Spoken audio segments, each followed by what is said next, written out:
Libro José, un líder excepcional. Capítulo 5. El líder y la ética. ¿Cómo podría yo hacer algo tan malo y pecar contra Dios? Génesis 39:9. Analicemos un poco la situación de José al llegar a la casa de Potifar y cómo fueron desarrollándose los acontecimientos mientras servía como mayordomo a uno de los hombres más importantes de la nación. Al principio llegó como un esclavo, pero con el paso del tiempo Potifar notó que este joven exhibía unas cualidades que no tenía ninguno de los demás de su clase. Además, su casa había experimentado un cambio significativo por su labor eficiente. La palabra de Dios declara: Potifar lo notó y se dio cuenta de que el Señor estaba con José y le daba éxito en todo lo que hacía. Eso agradó a Potifar, quien pronto nombró a José su asistente personal. Lo puso a cargo de toda su casa y de todas sus posesiones. Génesis 39:3-4. De repente la vida de José dio un giro positivo. Su lealtad a Dios y la eficiencia con que cumplía cada tarea asignada hicieron que su amo le concediera el privilegio de gobernar su casa. Esa gran oportunidad debía aprovecharla, porque de lo contrario podría ser considerado como un esclavo no digno de confianza y sufrir las consecuencias de su estatus. Quien no aprovecha las oportunidades que la vida le ofrece se pasará el tiempo lamentándose de lo que pudo haber sido y no fue. En el momento en que José fue colocado al frente de la casa de Potifar, era un joven tal vez con apenas 20 años, y más que un esclavo, era una persona de su entera confianza. Hoy no es extraño encontrar personas muy jóvenes conduciendo empresas exitosas y al frente de una buena cantidad de empleados o liderando departamentos importantes de grandes compañías comerciales. La juventud y el liderazgo. Poco a poco se está acabando con el modelo de líderes con vasta experiencia al frente de importantes empresas. La tendencia ha ido cambiando y podemos encontrar personas muy jóvenes ejerciendo funciones de dirección ejecutiva al más alto nivel en grandes compañías. En el 2014, en las empresas tecnológicas Facebook, Google y Dropbox, sus respectivos CEOs tenían apenas 30 años. Así ha ocurrido también con la presidencia de algunas naciones, ya que hoy contamos con presidentes bastante jóvenes, como es el caso de Gabriel Boric, que con apenas 36 años fue elegido presidente de Chile.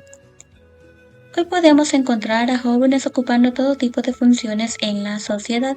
Su preparación académica y sus valores éticos y morales los hacen merecedores de un gran reconocimiento en todos los niveles de la vida cotidiana. Otro ingrediente que se suma a lo anterior es que resultan mucho más económicos que los adultos, porque tienen menos compromisos, casi no se enferman y se ausentan menos de su lugar de trabajo que otros empleados de mayor edad. Me imagino que José no esperaba que la vida le diera un giro positivo tan rápidamente. De la noche a la mañana estaba ejerciendo funciones administrativas. Más que un esclavo, era alguien en quien su amo confiaba para ser merecedor de tanta distinción. No olvidemos que Dios estaba con él e iba cambiando el curso de los acontecimientos para su bien, pero él hacía su trabajo con responsabilidad y cuidado. Sale a relucir en el relato la palabra mayordomo, que es un administrador, alguien que tiene a su cuidado la casa de su superior y que se preocupa porque no falte nada. El mayordomo reconoce que no es el dueño y que tiene sus limitaciones a la hora de conducirse y tomar decisiones. El mayordomo se preocupa por agradar al dueño, y estar a su lado es una de sus más grandes prioridades. Recordemos las palabras de Eliezer, el mayordomo de Abraham, cuando salió a buscar esposa para Isaac y se encontraba en la casa de Rebeca. No me detengan, repuso el criado. El Señor ha prosperado mi viaje, así que déjenme ir a la casa de mi amo. Génesis 24:56. Por lo tanto, el mayordomo se deleita al estar al lado de su Señor. El liderazgo, la prudencia y la ética.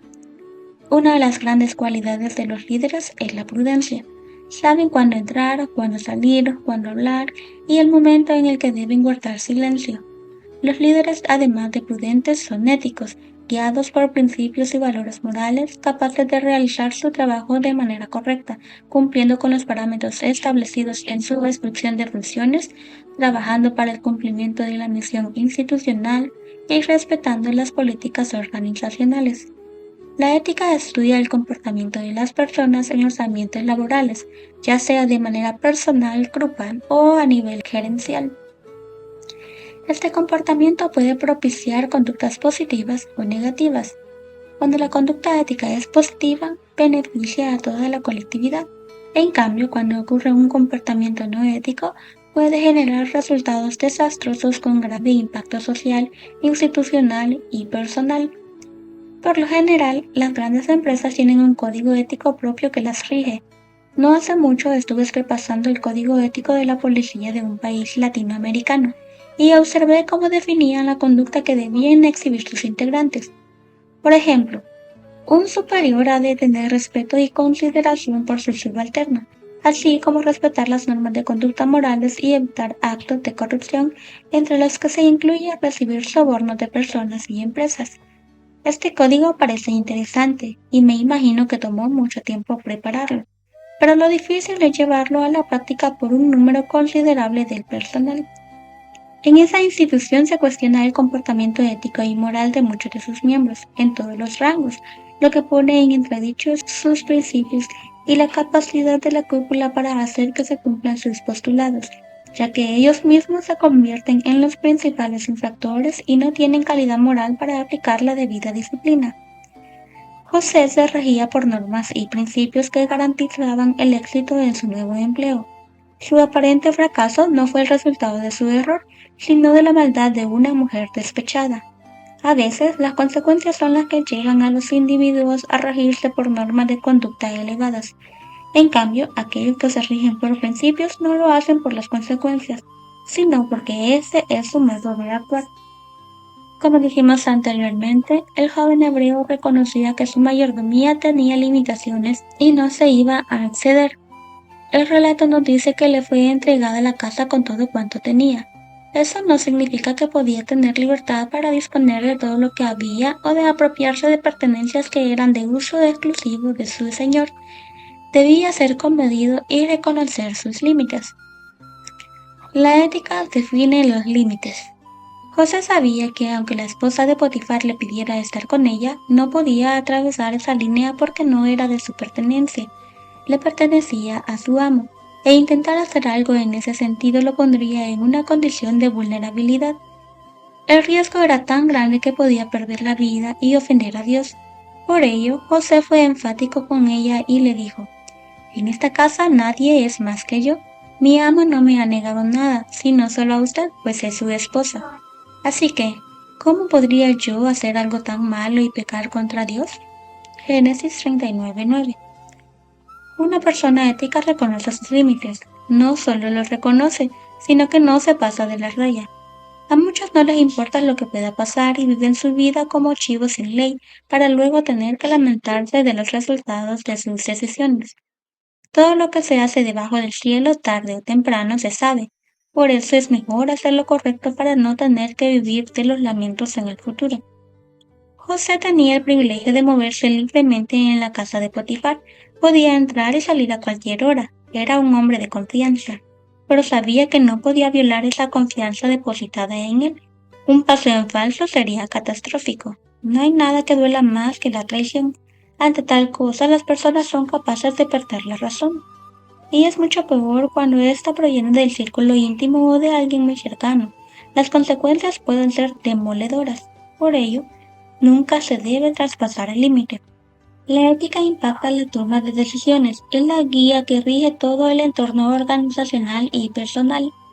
En la casa de Potifar existía un código ético que debía ser respetado, y eso estaba claro en la mente de José. La violación de la ética organizacional puede crear un colapso empresarial.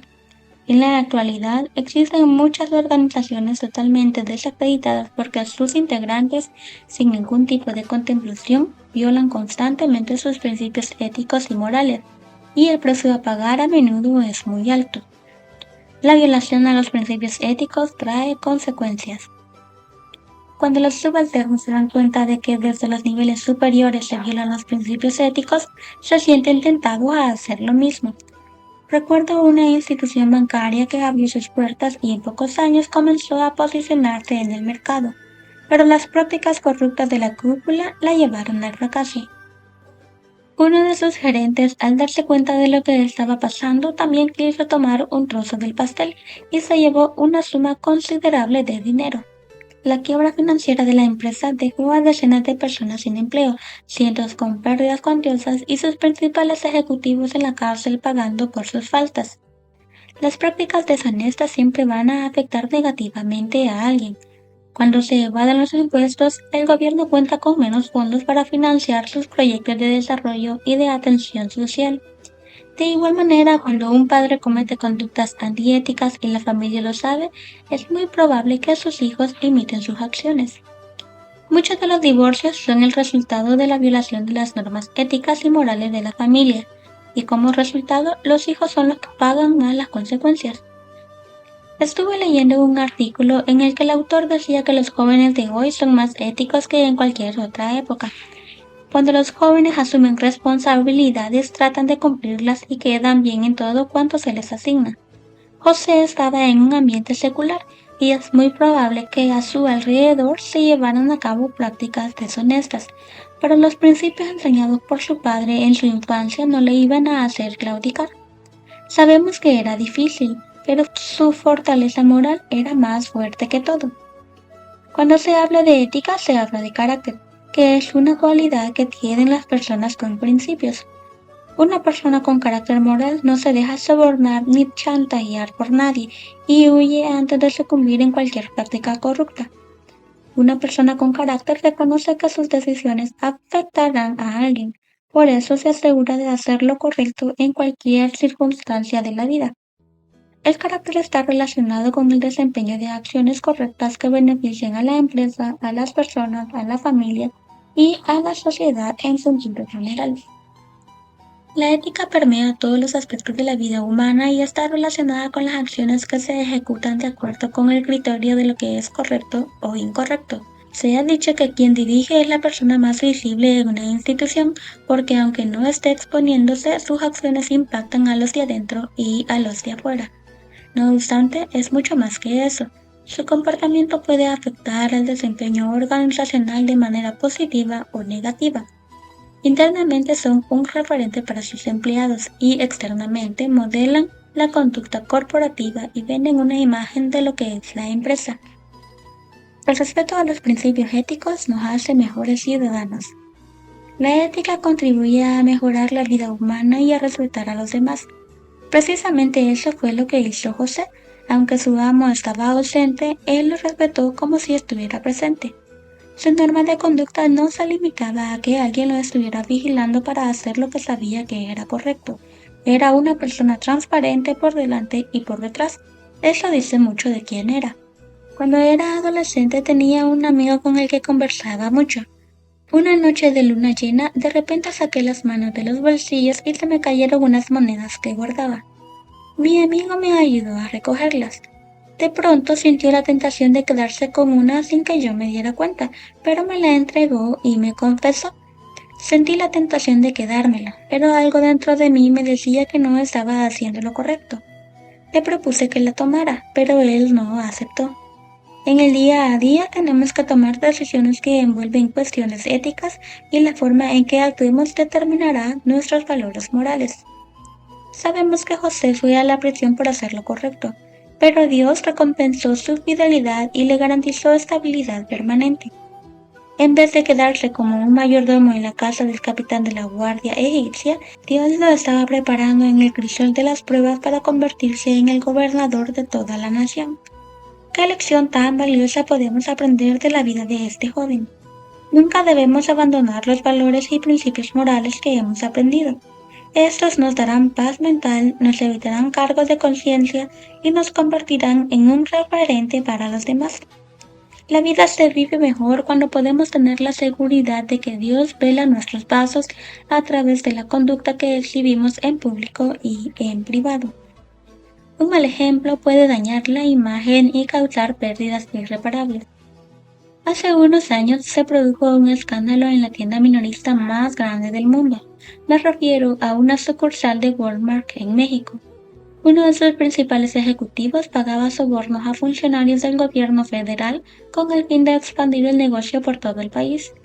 Valiéndose de esa práctica corrupta, conseguía terrenos y permisos para agilizar los procesos y construir más tiendas. Esta decisión hizo que el negocio se expandiera a diversos estados de manera rápida, y todo parecía viento en pompa, hasta que de repente la noticia estalló y todo quedó al descubierto. Antes de descubrirse todo el entramado de corrupción, al principal ejecutivo de Walmart en México lo promocionaron por su gran desempeño a Walmart de Estados Unidos, pero al descubrirse todo el fraude fue despedido de su nuevo trabajo. La compañía, para resolver el problema, se vio en la obligación de pagar una compensación y quedó en entredicho por la mala gestión de uno de sus funcionarios. Este empleado lamentablemente violó el código de ética de las empresas y los resultados no se hicieron esperar. A continuación veamos algunos enunciados del código ético de Walmart. No discriminar, evitar los conflictos de intereses, no aceptar regalos, practicar la confidencialidad de la información privada y comercial, prevenir conductas inapropiadas, prevenir el acoso laboral, usar de forma correcta los activos de la compañía, decir no al acoso sexual, no tomar represalias, promover la competencia justa, practicar la integridad financiera, ejercer la anticorrupción. Por lo general, en las empresas se estudia el código de ética con sus empleados y en las reuniones estratégicas siempre se está repasando. A pesar de todo ello, algunos sienten la tentación de violarlo, tal vez con el fin de buscar beneficios personales, pero una mala decisión en ese sentido puede poner en peligro el prestigio organizacional y su credibilidad. El ejemplo de José es un testimonio para muchos líderes de hoy que están dando los primeros pasos en su vida profesional, estudiantil o laboral. No se deben violar los principios, aunque ello implique tener que pagar un alto precio. Al final, Dios premiará su honestidad y lealtad con abundantes bendiciones. No importa lo que pueda pasar hoy, sino el porvenir que Dios te tiene asegurado mañana. Reflexión. Lamentablemente, muchos líderes con grandes cualidades han fracasado porque no han sabido adaptarse al código moral y ético que debe regir a todo ser humano. Cuando el ser humano saca a Dios de su vida, es capaz de hacer cualquier cosa y cometer los errores más infantiles. No es necesario tener un documento bien redactado o un letrero en un lugar visible para saber qué es correcto o incorrecto. Lo que necesitamos es conocer a Dios y darle el primer lugar en nuestras vidas. Entonces sabremos respetar y seguir las reglas establecidas.